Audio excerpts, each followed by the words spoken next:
my grandparents purchased land from Britain. So they were Hudson Bay settlers, which when you read the agreement they had, they were essentially, you've never seen, well, Canada had sharecroppers.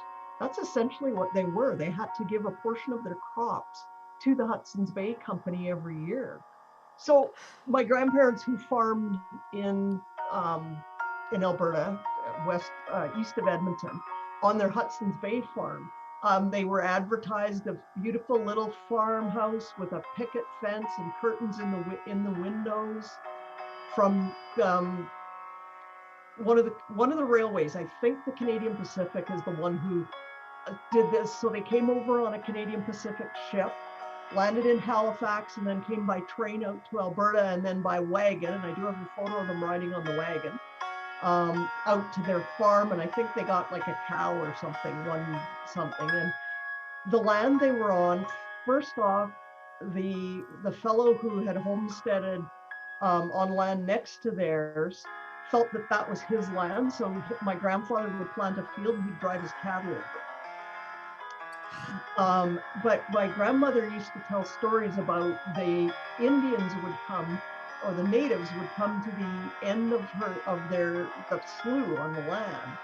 And she would trade bread with them. She'd trade them baked bread and trade bread with them for something, probably some kind of food that they had or something. And so I'm trying to find out more about those stories and who might know them, because it's, and probably because the natives just continued to migrate and travel all over their land that the Hudson's Bay Company sold to all these unsuspecting people in England, that they were getting this fancy farm. They got a shack. They lived in a one-bedroom shack that eventually they had 6 kids in. Unbelievable. And I have pictures of the shack. I've got lots of pictures of the shack. So wouldn't it be amazing to find the stories from the native peoples of the area? That's what I'd love to have about, and what this, and my grandmother, I would like it in her, like this is sort of told by several generations now, because she's gone.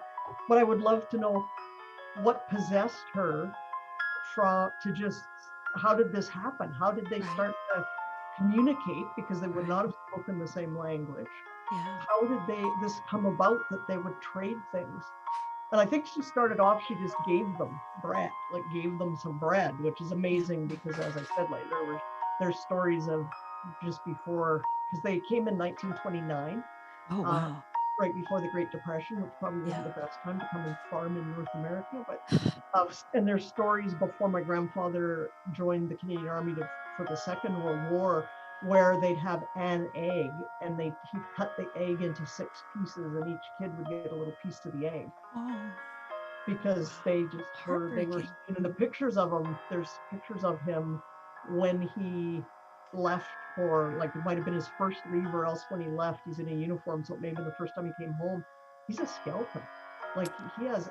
He looks like he is been starved to death for years. It's amazing.